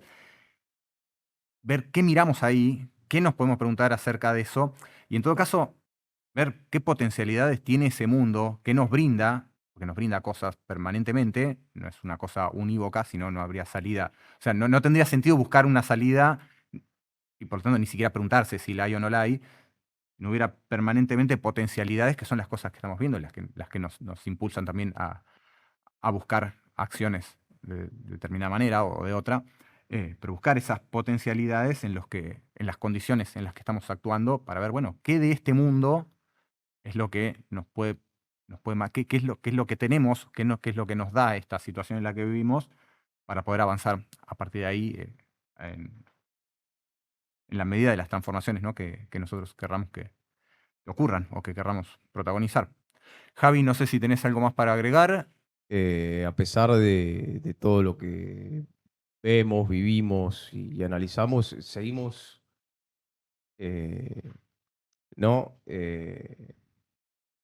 tosudamente buscándole una salida a esto, pero que sabemos que en el fondo mucha salida no hay, al menos no por ahora. Es como una especie de rebelión inútil. Hay una especie de potencialidad en lo absurdo, ¿no? En esto de rebelarse sabiendo de antemano que lo más próximo es el fracaso. Pero bueno, las revoluciones no surgen de la nada, ¿no? Ex nihilo nihil fit, de la nada sale, como decían los escolásticos. Entonces, de alguna manera hay que generar las condiciones para que eso en algún momento suceda, por más que nosotros seamos los protagonistas de todas las derrotas, básicamente, ¿no? Un para arriba la... Si me permite una cierre, cosa, sí. me parece que es importante la palabra que Javier acaba de introducir, que es la del absurdo. Muy cortito quiero decir Sí. esto. No sé si ustedes recuerdan el segundo discurso que hizo Milei en el foro de Davos, al cual asistió 2 veces, donde quería corregir a lo que llama la economía neoclásica en un punto. Milei decía, no existen fallos de mercado. Ni los monopolios son fallas de mercado, ni en general hay falla de mercado. Mientras haya posibilidad de cálculo económico, el mercado es una racionalidad perfecta sin fallos, ¿no? Entonces siempre me llamó la atención ese tipo de corrección a los neoclásicos, a los que por considerar que hay fallo económico los llama comunistas, ¿no? Entonces, Claro. exabruptos ideológicos que suele cometer. La idea de que... Que aparte no es lo que plantean los comunistas. Además. No, por supuesto, decir que los neoclásicos y los comunistas son lo mismo. No es algo que diría Marx. Además. No, pero Pero por supuesto, Lo de los fallos de mercado. digamos, la economía neoclásica es una economía completamente burguesa, por eso es tan absurda la manera ideológica de la crítica. Pero lo que me interesa es lo siguiente, la idea de un mercado sin fallos también se lo puede traducir como la idea de una realidad sin absurdos. Entonces, si lo pensamos de esa manera, el mileísmo, por más autoparódico que sea, es la fuerza que viene a liquidar el absurdo. Kafka, por el contrario, creía que el absurdo está en el corazón de lo real. Entonces, ahí sí yo creo que en Kafka hay una forma de marxismo, en el sentido de que lo real es la vida efectiva de todos aquellos que son parte de la fuerza de trabajo. Y el fallo del mercado es la activación de las fuerzas del trabajo. Entonces hay que tener mucho cuidado porque la autoparodia mileísta lo que quiere es volver real las líneas elementales de la racionalidad capitalista, mientras que el absurdo liga lo incompatible, vuelve posible cosas que no lo eran. Entonces, efectivamente, el mileísmo quiere borrar el absurdo. Y a mí me parece que Kafka o Marx mediante, nosotros nos toca testimoniar el absurdo. Es decir, testimoniar que esto no cierra, que esto está lleno de fallos y que esos fallos, también Freud hablaba así, están expresando algo o son la oportunidad de poner en juego algo. En ese sentido, la idea de éxito y de fracaso que tienen los neoliberales no deberían ser los nuestros, porque por un lado, no sé cuál éxito anterior nosotros podríamos reivindicar plenamente. Todas las experiencias de éxitos revolucionarios están llenos de contradicciones, traiciones, agotamientos. Me parece que lo único que podemos decir es que para muchísimas personas esta vida, así como se nos la está proponiendo, es insoportable y necesitamos una salida. Ahí me parece que el absurdo es uno de los nombres de nuestra fuerza. Diego, muchas gracias por haber venido. Gracias a ustedes. Nos vemos en la próxima emisión de Tarde Pero Dialéctico. Hasta luego.